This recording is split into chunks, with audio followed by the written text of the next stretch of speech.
Kita akan membaca firman Tuhan dari kitab Kejadian pasal 21 dari ayat 8 sampai dengan ayat 20. Cukup panjang bacaan kita, karena itu mari kita membacanya dengan berbalasan. Saya membaca ayat 8, jemaat bersama-sama 9 dan seterusnya sampai ayat 20. Abraham mengusir Hagar dan Ismail. Bertambah besarlah anak itu dan ia disapih. Lalu Abraham mengadakan perjamuan besar pada hari Ishak disapih itu. Ayat 9. Pada waktu itu Sarah melihat bahwa anak yang dilahirkan Hagar, perempuan Mesir itu bagi Abraham, sedang main dengan Ishak anaknya sendiri. Berkatalah Sarah kepada Abraham, usirlah hamba perempuan itu beserta anaknya, sebab anak hamba ini tidak akan menjadi ahli waris bersama-sama dengan anakku Ishak. Hal ini sangat menyebalkan Abraham oleh karena anaknya itu. Tetapi Allah berfirman kepada Abraham, janganlah sebal hatimu karena hal itu dan budakmu itu. Dalam hal yang dikatakan Sarah kepadamu, haruslah engkau mendengarkannya, sebab yang akan disebut keturunanmu ialah yang berasal dari Ishak. Tetapi keturunan dari hambamu itu juga akan kubuat menjadi suatu bangsa, karena ia pun anakmu. Keesokan harinya pagi-pagi Abraham mengambil roti dan sekirbat air dan memberikannya kepada Hagar. Ia meletakkan itu beserta anaknya di atas bahu Hagar, kemudian disuruhnyalah perempuan itu pergi. Maka pergilah Hagar dan mengembara di padang gurun Berseba. Ketika air yang dikirbat itu habis, dibuangnyalah anak itu ke bawah semak-semak. Dan ia duduk agak jauh, kira-kira sepemanah jauhnya, sebab katanya, tidak tahan aku melihat anak itu mati. Sedang ia duduk di situ, menangislah ia dengan suara nyaring. Allah mendengar suara anak itu, lalu malaikat Allah berseru dari langit kepada Hagar, katanya kepadanya, apakah yang kau susahkan Hagar? Janganlah takut, sebab Allah telah mendengar suara anak itu dari tempat ia terbaring. Bangunlah, angkatlah anak itu dan bimbinglah dia, sebab aku akan membuat dia menjadi bangsa yang besar. Lalu Allah membuka mata Hagar sehingga ia melihat sebuah sumur. Ia pergi mengisi kirbatnya dengan air, kemudian diberinya anak itu minum. Allah menyertai anak itu sehingga ia bertambah besar. Ia menetap di padang gurun dan menjadi seorang pemanah.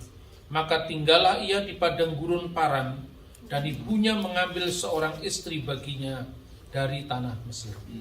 Amin. Saudara-saudara yang terkasih dalam Tuhan, pada hari ini kita merenungi tentang Abraham dan istrinya, yaitu Sarah. Ketika hadir sebuah konflik dalam keluarga itu karena ada Ismail dan Hagar. Nah, saudara-saudara, kalau kita melihat narasi kitab suci tentang Abraham, pemanggilan Abraham diawali dari Alkitab yang dicatat dalam Kejadian pasal 12, di mana Abraham diperintahkan oleh Tuhan untuk meninggalkan negerinya, meninggalkan tempat kelahirannya ke suatu tempat yang akan ditunjukkan kepadanya. Suatu tempat yang belum dia ketahui, tapi Abraham berangkat karena tindakan imannya. Dan itulah yang menyebabkan Abraham digelari sebagai Abhama Aminin, bapak orang-orang beriman. Pada waktu itu yang namanya Ur-Kasdim di Mesopotamia itu adalah pusat dari peradaban maju di zaman kuno. Dia disuruh pergi meninggalkan segala kenyamanan hidupnya tanpa dia lebih dulu mengetahui tempat itu di mana. Dan ternyata memang kehidupan Abraham itu harus singgah di satu negara ke negara yang lain dengan segala macam problematik yang dihadapinya. Nah, di dalam proses itu ternyata juga perjalanan hidup Abraham tidak semuanya mulus. Tuhan menjanjikan kepadanya sebagai bangsa yang besar, bangsa yang berketurunan banyak, sesuai dengan cita ideal masyarakat kuno saat itu. Pemujaan kepada kesuburan rahim itu menjadi ciri khas masyarakat kuno. Yang kedua, namanya akan masyhur, dan itu terbukti dari generasi ke generasi. Bangsa yang mengklaim diri sebagai keturunan Abraham selalu menyebut namanya dalam doa. Orang Yahudi, orang Kristen, orang Islam. Orang Yahudi sebagai keturunan Abraham, dari Ishak dia selalu berdoa, Baruch atah Adonai Eloheinu melek ha'olam, Elohi Abraham, Elohi Yitzhak, Elohi Yaakov. Allah yang disembah itu adalah Allah yang disembah Abraham, Allah yang disembah Ishak, Allah yang disembah Yakub. Perjanjian baru menggenapi apa yang dinubuatkan dalam seluruh perjanjian lama, bahwa janji kepada Abraham selain masyhur menjadi berkat. Yang memberkati dia akan diberkati, yang mengutuk dia akan dikutuk, dan olehmu semua kaum di muka bumi mendapatkan berkat. Inilah yang disebut the messianic blessing, berkat Mesias, keselamatan bagi seluruh umat manusia. Dan ketika Yesus menggenapi itu, maka ayat Alkitab pun juga diawali dengan menyebut penggenapan sebagai putra Abraham. Sefer Toledot Yeshua HaMasiah ben David ben Abraham. Inilah silsilah Yesus Kristus, anak Daud, anak Abraham. Orang-orang Arab mengaku diri sebagai keturunan Abraham dari Ismail. Akhirnya melahirkan agama yang namanya Islam. Dalam sholat mereka juga selalu nama Abraham itu disebut, kama sholaita ala Sayyidina Ibrahim wa ala ali Sayyidina Ibrahim. Artinya apa? Teks Alkitab ini digenapi, namamu akan masyhur. Kamu akan berketurunan banyak. Tetapi lewat peristiwa yang cukup panjang dalam hari-hari kehidupannya, janji Tuhan itu belum digenapi. Sampai-sampai dalam Kejadian pasal 15, Abraham mungkin setengah protes. Haruskah Eliezer orang Damaskus itu yang akan menjadi pewarisku? Tuhan katakan tidak. Lalu disuruh keluar mereka dari rumahnya, melihat bintang-bintang di langit. Hitunglah jikalau engkau bisa menghitungnya, itu nanti keturunan. Pasal 16 dikisahkan Sarah yang tidak sabar. Jadi ketika Abraham sudah merasa mantap bahwa janji Tuhan pasti genap, sekarang ganti istrinya. Engkau tahu Tuhan tidak memberiku seorang anak, karena itu ambillah hambaku itu, supaya aku mendapatkan anak dari dia, hambaku orang Mesir yang namanya Hagar. Ini sesungguhnya tindakan untuk bertentangan dengan panggilan Abraham sendiri. Tinggalkanlah negerimu itu bukan sekedar meninggalkan batas-batas geografis, tapi juga meninggalkan budaya, tatanan hukum, perilaku, kehidupan sehari-hari yang tidak sesuai dengan rencana Tuhan. Apa itu? Di masyarakat kuno Mesopotamia, perempuan itu warga kelas 2. Karena itu apabila seorang laki-laki menikah dengan seorang perempuan, sama-sama orang merdeka, karena waktu itu masih zaman perbudakan. Perempuan merdeka ini tidak bisa memberikan anak pada suaminya, maka dia boleh meminjam rahim seorang budak agar dia memperoleh anak dari budaknya tadi. Dan itu yang dilakukan oleh Sarah. Tetapi saudara-saudara, lewat undang-undang itu, jadi undang-undangnya juga ditemukan, namanya Undang-Undang Lipit Ishtar, The Lipit Ishtar Code. Dan ketentuan semacam itu masih berlaku nanti misalnya di dalam undang-undang Hammurabi. Itu setelah zaman Abraham. Apabila sang hamba tadi punya anak dari suaminya tadi, maka hamba tadi akan menyerahkan anak itu pada nyonyanya dengan satu syarat. Itu menurut ketentuan undang-undang. Anak tadi harus lahir di rumah sang nyonya. Kenapa? Karena waktu itu belum ada tes DNA. Jangan-jangan itu bukan anak suaminya itu. Paham nggak? Itulah sebabnya maka di dalam Alkitab dijelaskan. Akhirnya toh Hagar hamil. Ya, setelah Hagar hamil, naluri seorang perempuan itu juga merasa bahwa ya sekalipun saya bukan perempuan merdeka, saya mungkin tidak secantik Anda, tapi saya lebih muda. Saya bisa punya anak, sementara kau mandul. Dan kemandulan bagi masyarakat Timur Tengah kuno adalah aib. Itulah sebabnya kenapa Sarah rela suaminya harus dibagi sama budaknya. Padahal di situ ada egoisme. Karena apa? Anak itu nanti statusnya menjadi anaknya. Hukum kuno memberikan solusi. Ketika anak itu lahir di rumah sang nyonya, maka ketika anak itu baru keluar dari perut ibunya, itu diterimakan kepada sang nyonya, bukan kepada ibunya. Dan sang nyonya tadi mengatakan, engkaulah anakku dan pada hari ini aku memperanakkan engkau. Saat itu anak itu jatuh sebagai anaknya sang nyonya, bukan anak ibunya sendiri. Sementara ketika itu ibunya menebusnya dengan pembebasannya dari status sebagai hamba. Ini kemungkinan pertama. Kemungkinan kedua, apabila akhirnya sang nyonya tadi punya anak setelah budaknya punya anak, maka warisan 2 kali lipat pada anak sang nyonya.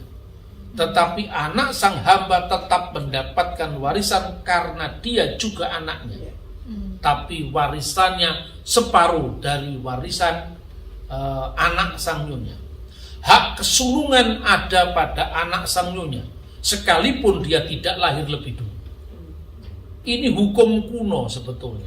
Dan saudara-saudara, dengan kita melihat aturan hukum kuno ini, kita bisa melihat betapa banyak teks-teks dan Alkitab yang kita bisa pahami lebih jelas dan jelas lagi. Satu contoh, ketika Hagar kemudian mengandung, dia memandang rendah nyonyanya kan, diusirlah dia. Itu sesuatu yang manusiawi.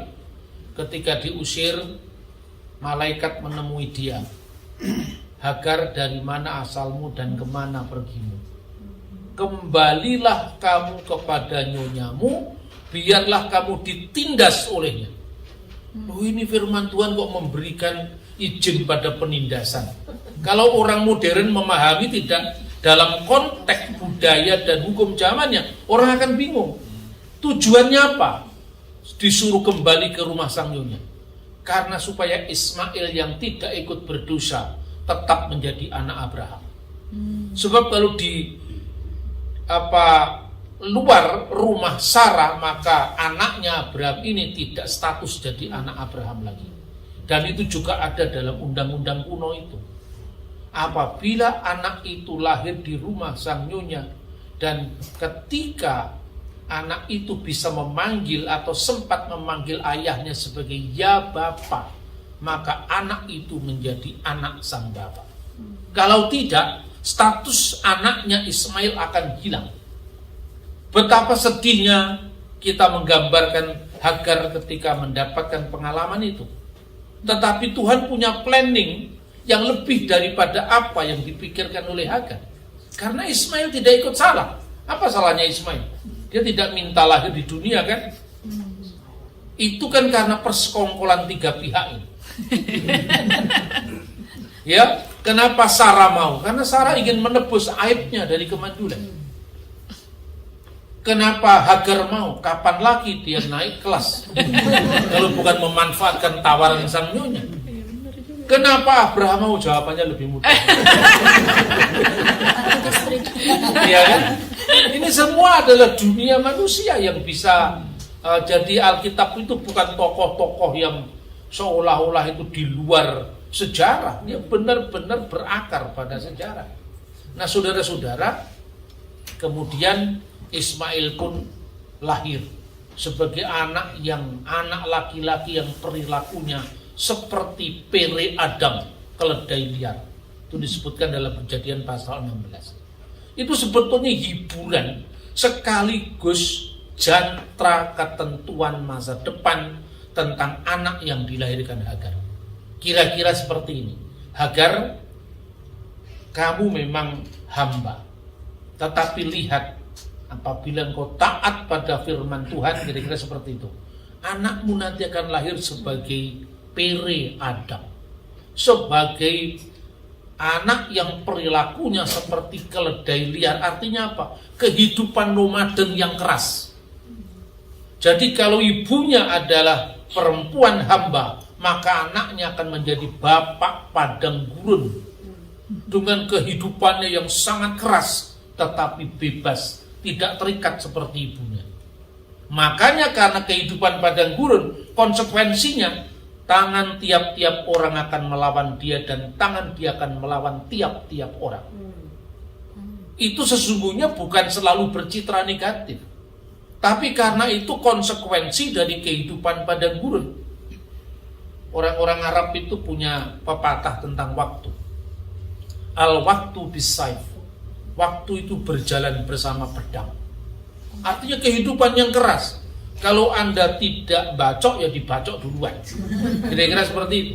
Beda dengan budaya masyarakat barat yang sudah maju. Maka bunyinya apa? Time is money. Waktu adalah uang. Waktu itu untuk produktivitas. Kalau masyarakat Indonesia yang di bawah buayan nyur melambai, alon-alon waton kelakon. Belanda masih jauh, ya kan? Jadi waktu, perumpamaan tentang waktu itu muncul karena budaya kita sehari-hari. Ismail pun akhirnya bertumbuh menjadi orang anak dewasa. Abraham ketika Ismail lahir itu umurnya 86 tahun. Ya kan? Abraham sudah enjoy dengan anaknya itu, maka dia lupa janji Tuhan yang pertama, bahwa dia akan mengandung dari Sarah. Dia akan punya anak dari Sarah. Keturunannya itu dari Sarah. Jadi keturunan yang dijanjikan menjadi bangsa yang besar, olehmu semua kaum di muka bumi akan mendapatkan berkat, itu bukan dari Hagar. Karena Hagar tidak difirmankan Tuhan sebelum kejadiannya. Sarah sudah ditentukan dalam pasal 12. Ketika itu kan Hagar belum hadir dalam kehidupan rumah tangga Abraham. Biarlah Ismail ini hidup di hadapan hadiratmu. Tapi Tuhan mengatakan tidak. Yang disebut keturunanmu dari Sarah. Tetapi karena Ismail itu juga anakmu, maka dia tetap menjadi bangsa yang besar. Jadi janji itu kalau dipilah menjadi bangsa yang besar, diberikan pada Abraham, juga diberikan kepada Ishak, juga diberikan kepada Ismail, juga diberikan kepada Yakub. Tetapi untuk teks yang berbunyi terakhir, ayat terakhir dari ayat 3 pasal 12, olehmu semua kaum di muka bumi akan mendapatkan berkat. Anda cari di Alkitab, tidak untuk Ismail. Teks itu hanya bagi Abraham, Ishak dan Yakub. Olehmu semua kaum di muka bumi akan mendapatkan berkat. Tidak pernah diberikan kepada Ismail. Ayat-ayatnya jelas dalam kitab Kejadian. Kepada Abraham dijanjikan itu.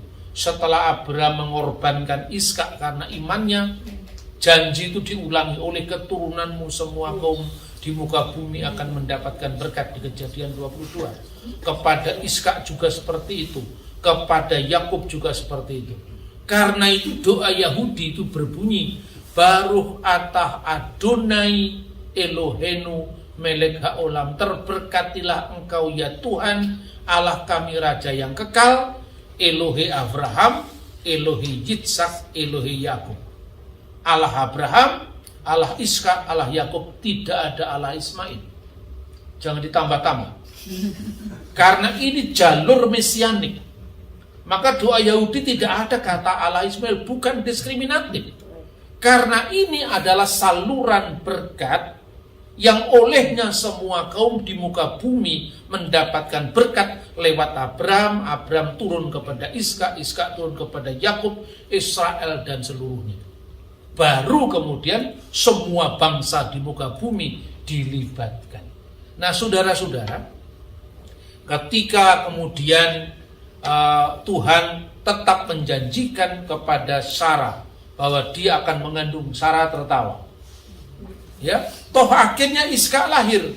Ketika Ishak lahir, kita masuk di pasal 27 tadi, pasal 21 tadi. Maka ketika Ishak sudah menjadi besar, sudah dilahirkan, kemudian saat penyapian. Nah, saat disapih. Nah, kapan Ishak lahir? Umur berapakah Abraham? Abraham berumur 100 tahun. Ishak lahir, Abraham berumur 100 tahun. Ismail lahir, Abraham berumur 86 tahun. Jadi jaraknya berapa tahun antara Ishak sama 14 tahun. Kemudian pada ayat 9, pada waktu itu Sarah melihat bahwa anak yang dilahirkan Hagar perempuan Mesir itu bagi Abraham sedang main dengan Ishak anaknya. Jadi sedang main, misahak dalam bahasa aslinya. Anak umur 14 tahun, ya, ditambah 2 tahun. Kenapa ditambah 2 tahun atau 3 tahun? Karena bagi orang Yahudi, di sini nggak disebutkan berapa tahun dia disapih. Biasanya penyapian anak orang Yahudi itu 2 sampai 3 tahun. Berarti usia Ismail ketika dia main-main sama adiknya itu kira-kira umur 17 dan umur 3 tahun. Atau umur 16 dan umur 2 tahun. Bagaimana itu dikatakan main dengan anak adiknya, kemudian Sarah menjadi marah, ya kan? Sarah menjadi cemburu, kan begitu kan? Nah, ini ayat-ayat Alkitab memang multitafsir. Multitafsir itu karena itu kata misahak. Kata misahak itu ditafsirkan macam-macam dalam sejarah penafsiran para rabi. Bentuk partisipal dari kata sahak artinya mengejek, bermain, mencemooh. Jadi artinya bisa beragam. Lalu dalam sepanjang sejarah ada penerjemahan teks-teks Alkitab dari bahasa asli Ibrani ke dalam bahasa lain. Septuaginta itu terjemahan tertua yang ditemukan dalam bahasa Yunani yang dibuat kira-kira tahun 280 sebelum Masehi di Alexandria. Dalam terjemahan Septuaginta biasa artinya bermain-main, tidak punya konotasi yang terlalu negatif. Tetapi kalau kita lihat dalam terjemahan-terjemahan Yahudi, kata ini beragam sekali maknanya. Misalnya Targum. Bapak Ibu tahu Targum? Targum itu bahasa Aram, artinya terjemah kalau bahasa Arabnya. Jadi terjemahan kitab Perjanjian Lama dari bahasa Ibrani ke dalam bahasa Aramaik. Bahasa Aramaik itu bahasa yang dipakai Yesus sehari-hari. Kapan itu dibuat? Setelah pulang dari pembuangan Babel. Karena mulai dari pembuangan Babel itulah bahasa Ibrani kemudian bercampur berdampingan dengan bahasa Aram. Makanya kitab Daniel itu separuh ditulis dalam bahasa Ibrani, separuh ditulis dalam bahasa Aram. Nah, kita bisa melihat beberapa terjemahan ini. Misalnya Targum Onkelos itu kira-kira berasal di abad kedua setelah Masehi. Menerjemahkan main itu mencemoohnya. Kemudian Targum Yerusalem, Targum Yerusalmi, melakukan perbuatan jahat yang tidak pantas, mengejek dengan ibadah asing. Targum Yonatan, mengejek dengan penyembahan asing sambil membungkuk kepada Tuhan. Ini tafsiran Yahudi. Nah, sementara kalau kita membaca Galatia pasal 4 ayat 29, Paulus mengatakan, tetapi seperti dahulu dia yang diperanakkan menurut daging, ibarat Ismail itu, menganiaya yang memperanakkan menurut roh, demikian juga sekarang ini. Paulus kemudian mengkontekstualisasikan, ini juga metode tafsir Yahudi, bahwa Ismail itu anak yang lahir dari daging karena ketidaksabaran Sarah kan? Karena ambisi Abraham, karena juga persetujuan Hagar. Tetapi Iska anak yang lahir secara roh karena janji Tuhan. Dan kemudian Paulus menggambarkan apa? Seperti ini sekarang, gambaran tentang orang Yahudi sekarang. Jadi ini tidak diterapkan untuk bangsa Arab, tapi bangsa Yahudi sendiri. Yang diperanakkan secara daging, orang-orang Yahudi yang memahami hukum Taurat secara legalistik, itu menganiaya orang-orang yang memahami Taurat secara rohani, yaitu orang Kristen. Kira-kira seperti itu. Karena apa? Ukuran-ukuran kedagingan beda dengan kriteria rohani. Jadi artinya sejak zaman dahulu teks yang berbunyi Mesahek itu juga dimaknai dengan beragam. Makanya kalau sekarang ini banyak orang-orang Islam yang khususnya yang para polemikus ya, yang memakai teks-teks Alkitab untuk membenarkan klaim-klaim teologis mereka, menghadapi begini juga bingung sendiri. Kenapa? Katanya sekarang kan dikembangkan khususnya ya, Islam itu lebih dekat daripada Yahudi ketimbang kepada Kristen. Mulai ada sekarang kelompok-kelompok gitu. Ya, terus kemudian seorang rabi Yahudi yang namanya Tovia Singer mulai berdekatan dengan teman-teman Muslim. Padahal mungkin itu politik juga itu. Ya toh? Karena orang Indonesia itu kan mayoritas Islam. Jadi selama ini kan tentang Israel semua kan. Sebagian besar kan tentang Israel, sampai bola pun juga ditentang. Ya. Jadi kalau mereka mengatakan lebih dekat, terus kemudian mengembangkan tentang narasi Ismail dalam Alkitab, itu senjata makan tuan. Karena apa? Ismail di situ digambarkan oleh tafsir Yahudi jatuh pada Abodazara. Abodazara itu penyembahan asing. Itu bukan sekedar mengejek, bukan sekedar kalau tafsir tertua kan mengejek itu. Ya, Septuaginta itu hanya main-main biasa. Tapi ada tafsir-tafsir Yahudi yang lebih tendensius terhadap Ismail. Yaitu apa? Mengejek dengan penyembahan asing dan membungkuk di depan Tuhan. Itu seperti mencampurkan agama, sinkretisme, penyembahan kepada Allah Israel dicampur dengan perilaku asing, perilaku penyembahan asing.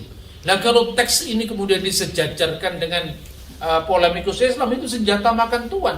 Karena di sini Ismail tidak digambarkan bersih, tapi digambarkan turut dalam penyembahan berhala. Nah, kemudian saudara-saudara, ketika itu Sarah akan mengatakan, usirlah anak itu, hamba perempuan itu beserta anaknya. Dia tidak mau mewaris bersama dengan bersama dengan Ismail, anaknya itu. Kemudian apa yang terjadi? Kemudian Abraham sebal. Tentu hati seorang bapak bagaimanapun juga anaknya diusirkan juga sebal hati kan. Tapi kenapa Tuhan mengatakan jangan sebal hatimu Abraham? Apa yang dikatakan oleh Sarah itu supaya dipenuhi. Kenapa demikian? Rupanya Tuhan memiliki plan untuk kedua anak Abraham ini. Kalau seandainya pengusiran itu tidak terjadi, maka janji Tuhan kepada Ismail akan menjadi bangsa yang besar tidak bisa digenapi. Kan Ismail itu menjadi bapak padang gurun, ya, Bene Hamidbar, anak-anak padang gurun. Sementara satunya Bene Yisrael.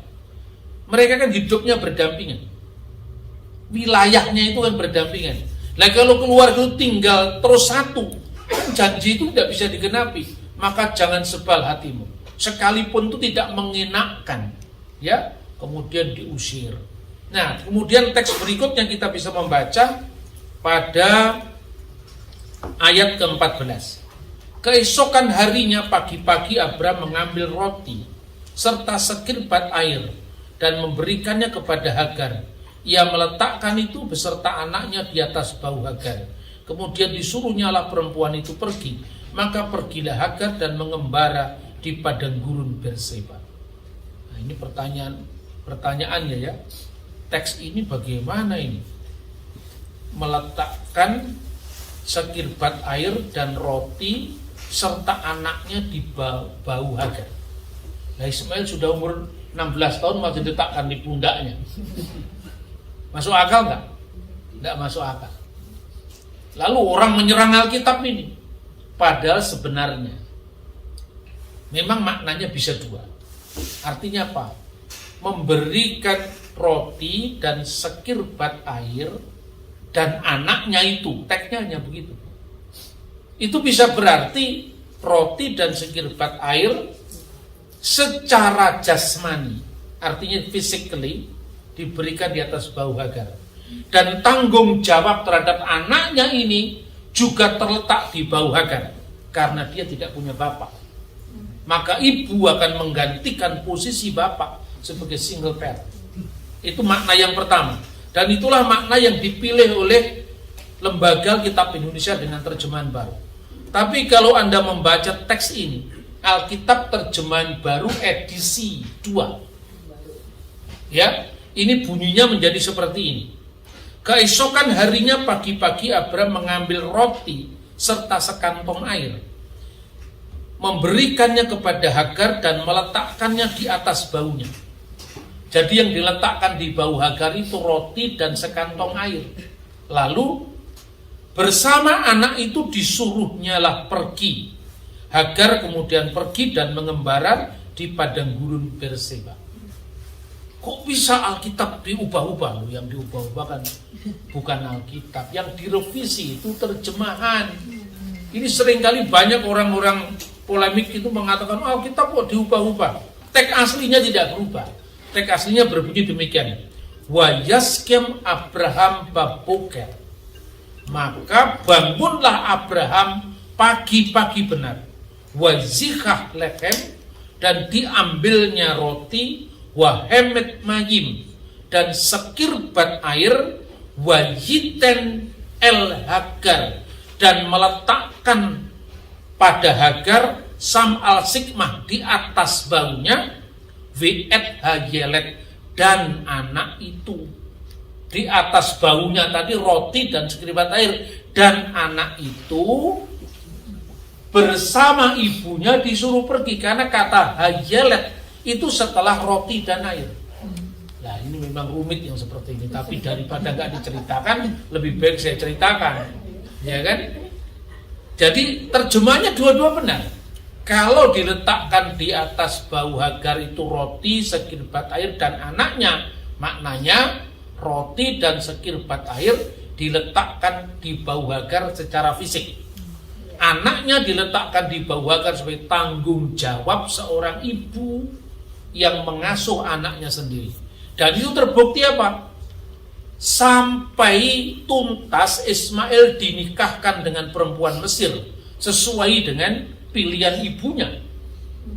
Jadi tugas bagi seorang Timur Tengah kuno, khususnya orang Yahudi atau yang diperistri oleh orang Yahudi atau di Timur Tengah kuno seperti bapak-bapak leluhur, seorang anak laki-laki itu bisa bebas dari keluarga bapak ibunya ketika dia menemukan seorang perempuan dan menjadi satu daging adanya.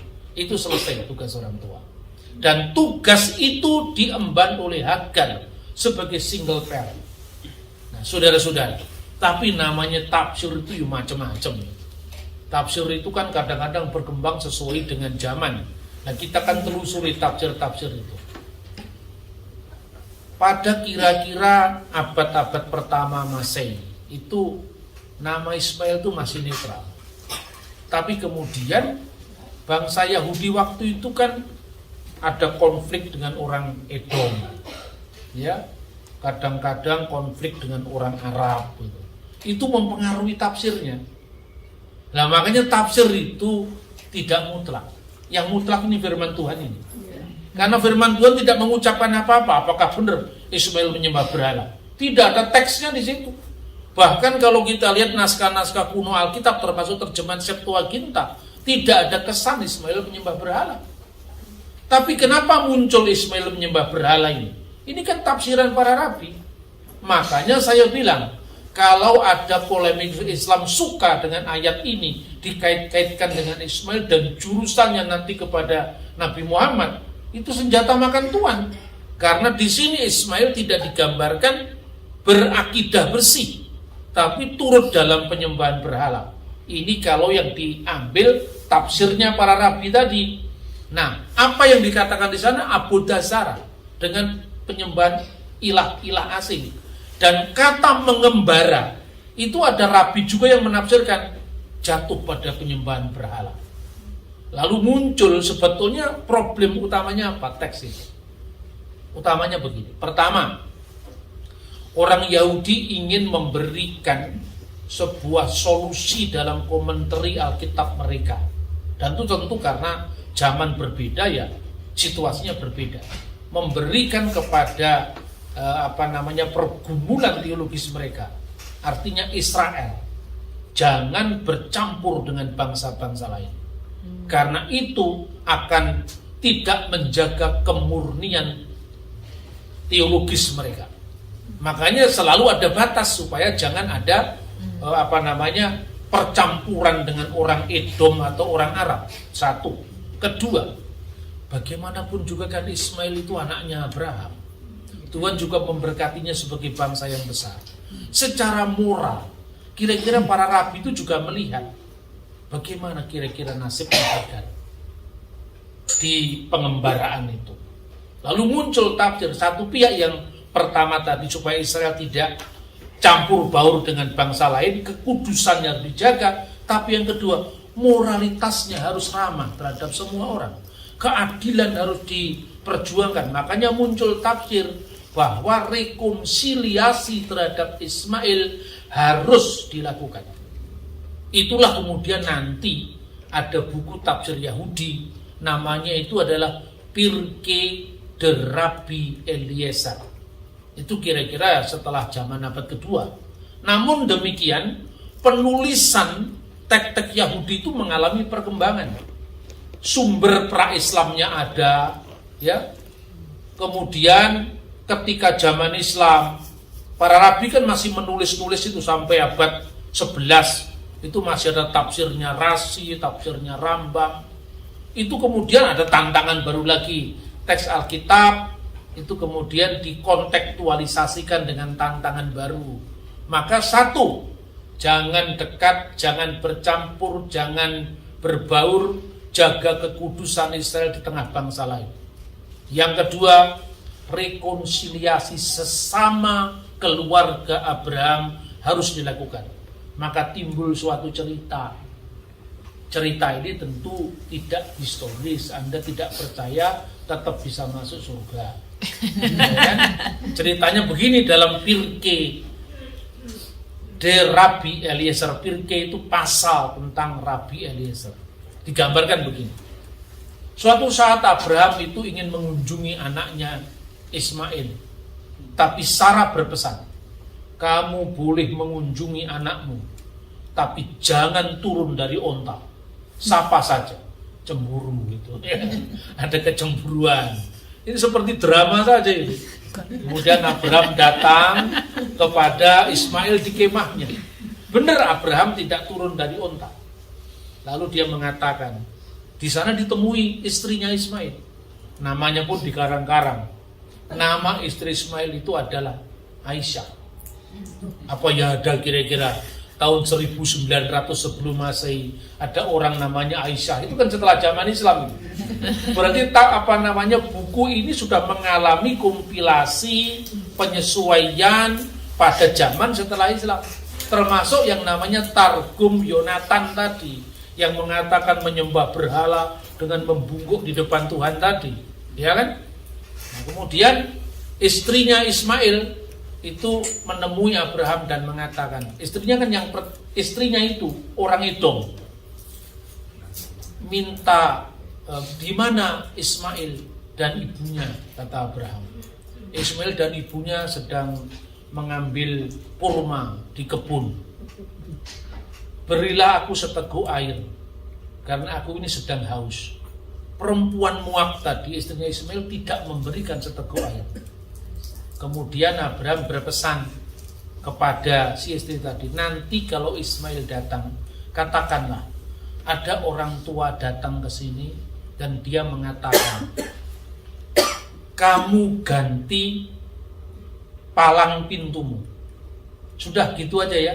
Terus dia pulang. Ismail datang. Tadi ada orang tua minta seteguk air, saya tidak memberinya. Wah, kenapa kamu tidak memberinya? Apa pesannya orang tua tadi? Disuruh mengganti palang pintunya. Disuruh mengganti ambang pintunya. Itu artinya apa? Disuruh cerai. Akhirnya Pak Ismail tahu bahwa kesalehan anak itu separuh dari kesalehan orang tuanya. Oke, kalau begitu, kamu tidak berbakti sama orang tua. Tujuannya apa? Untuk menunjukkan moralitas orang Edom di bawah orang Israel. Makanya minta airnya nggak dikasih. Lalu Ismail baru dinikahkan oleh ibunya, dari suku ibunya, orang Mesir yang namanya Fatimah. Ini tafsir setelah zaman Islam tentu saja ya, karena ya mana ada kira-kira 1900 sebelum Masehi masa ada nama Arab Fatimah, ya kan?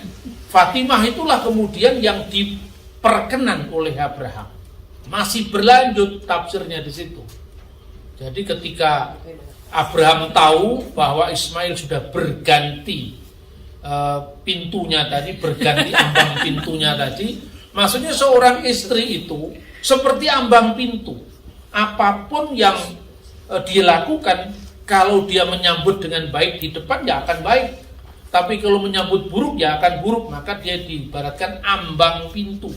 Setelah ambang pintunya diganti, tidak lagi dengan orang Edom tapi orang Mesir aslinya, dari suku ibunya, maka menjadi baik-baik. Setelah Sarah meninggal, masih berlanjut, pasal 23 kan Sarah meninggal di umur 120 tahun. Lalu Abraham kembali mengunjungi anaknya Ismail tadi. Lalu Hagar diambilnya kembali sebagai istri, tapi namanya Ketura. Nah di sini, jadi Ketura itu disamakan dengan Hagar. Ini tafsiran Yahudi. Jadi Anda percaya juga boleh, silakan. Wong Alkitab tidak menyebut Sarah itu Hagar itu adalah Ketura, ya. Tapi kalau Anda percaya tetap bisa masuk surga. Karena ini bukan Alkitab. Saya hanya mau cerita ini bahwa tafsir itu beragam.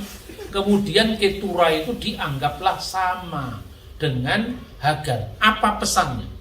Orang Yahudi itu monogami. Tuh dia lihat teksnya, masa yang begini nambah istri lagi itu kira-kira tidak pantas menurut moralnya mereka itu. Padahal tentu moralitas zaman Abraham itu berbeda dengan moralitas zamannya para rabi yang menulis kira-kira setelah zaman Islam itu. Saudara-saudara, beragam ya. Jadi kadang-kadang kita ini tidak bisa membedakan tafsir ini muncul tahun berapa, konteks sejarahnya apa, pesan teologis di belakang itu apa. Nah, dengan kita memahami teks-teks semacam ini dengan konteks zamannya, tafsir itu munculnya dari abad berapa, kita bisa melihat bahwa teks Alkitab ini inginnya selalu direlevankan dengan tantangan yang baru. Tetapi saya selalu mengajarkan, historisitasnya tetap harus kita lihat. Karena apa? Sejarah yang penuh bukti adalah mitra bagi iman yang penuh bakti. Iman itu harus menyejarah.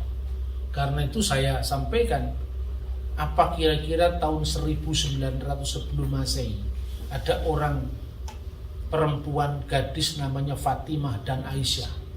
Saya tidak percaya itu. Itu berarti teks itu muncul paling tidak setelah hubungan Yahudi dengan Arab, atau lebih telat lagi setelah zaman Islam. Kan itu bukan Alkitab, itu tafsiran para rabi yang dikompilasikan terus dari zaman ke zaman dan selalu berkembang. Termasuk yang namanya Targum Yonatan. Targum Yonatan itu munculnya mungkin abad ke-8. Tapi kalau Targum Onkelos, itu terjemahan Aram dari Perjanjian Lama, itu mungkin saja pada abad kedua, karena memang kelihatan sekali kan dari teksnya itu, bahasa yang dipakai, suasana zaman yang melatar belakangi penerjemahan itu. Dan yang namanya targum itu mirip dengan terjemahan dinamis. Kalau dalam bahasa Inggris itu mungkin dibandingkan dengan Today English Version, Contemporary English Version, seperti itu loh. Di situ apalagi yang lebih bebas lagi Living Bible, kira-kira seperti itu. Jadi jelas misalnya di Living Bible itu kan teks misalnya pada mulanya adalah firman dan firman itu bersama dengan Allah, itu Yesus sebagai firman yang praeksisten itu. Makanya ungkapan in the beginning was the word. The word diterjemahkan the Christ, itu keliru. Dalam terjemahan Living Bible kan in the beginning was the Christ. Pada mulanya adalah Kristus. Kristus itu gelar. Tapi kalau bicara tentang Sang Firman, itu adalah eksistensi Kristus sebelum datang ke dunia. Segala sesuatu dijadikan oleh Dia, dan tanpa Dia tidak ada sesuatu pun yang jadi dari segala yang telah dijadikan. Firman itu telah menjadi manusia, bukan Kristus itu menjadi manusia, karena Kristus itu gelar. Nah, ini contoh-contohnya. Kemungkinan kalau secara modern targum tadi itu mirip dengan terjemahan Living Bible. Tapi itu terjemahan tidak dianjurkan.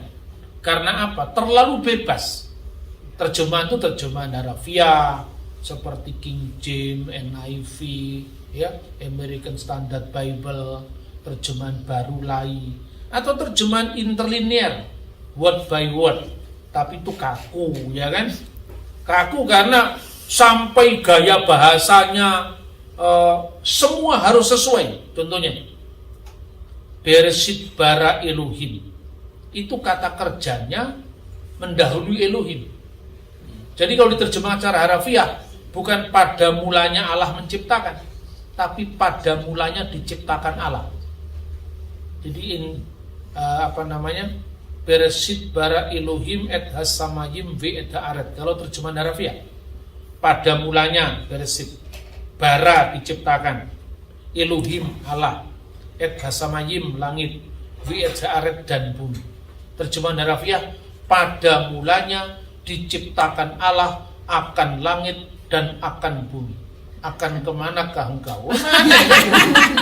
Itu kalau terjemahan secara harafiah. Makanya supaya pantas tidak terlalu harafiah, pada mulanya Allah menciptakan langit dan bumi.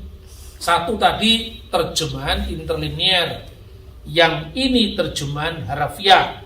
Nanti kalau Anda membaca terjemahan bahasa Indonesia masa kini, itu yang namanya terjemahan dinamis, dynamic equivalent translation. Apanya yang equivalent, yang equal apanya?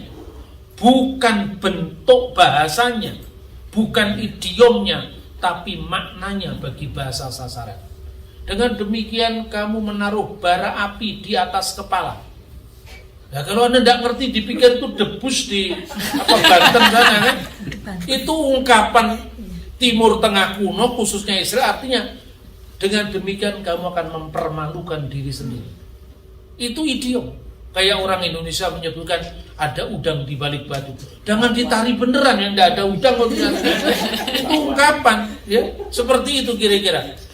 Saulus, Saulus, sukar bagimu menendang ke galah rangsang. Apa itu artinya? Kalau terjemahan harafiah ya menendang ke galah rangsang. Tapi kalau terjemahan bahasa sehari-hari, Saulus, Saulus, mengapa engkau mempersulit dirimu dengan melawan penciptamu? Nah, teks ini teks bebas, tapi maknanya memang itu dialihkan menurut maknanya dari bahasa sasaran. Jadi ternyata saudara-saudara, menerjemahkan Alkitab, memahami Alkitab itu tanpa tuntunan Roh Kudus menjadi sangat liar. Karena ambisi manusia, keinginan manusia itu terlibat di dalamnya. Bukan eksegese, tapi eisegese. kita memasukkan paham kita ke dalam teks. Dan tentu itu bukan tafsiran yang benar. Tafsiran yang benar itu adalah menggali makna asli dalam teks, lalu merelevansikan dengan tantangan kita. Bukan kita sudah punya pikiran, punya paham, lalu kita cari-cari ayat-ayatnya. Nah, tidak seperti itu. Nah, kiranya orang-orang yang sering ngutip-ngutip Alkitab tanpa melihat konteksnya, khususnya mereka-mereka yang tidak mengimani Alkitab, segera bertobat dari langkahnya itu. Karena apa, itu memang tidak cocok dengan agama apapun juga. Kalau ditafsirkan kan nggak boleh dengan semaunya sendiri.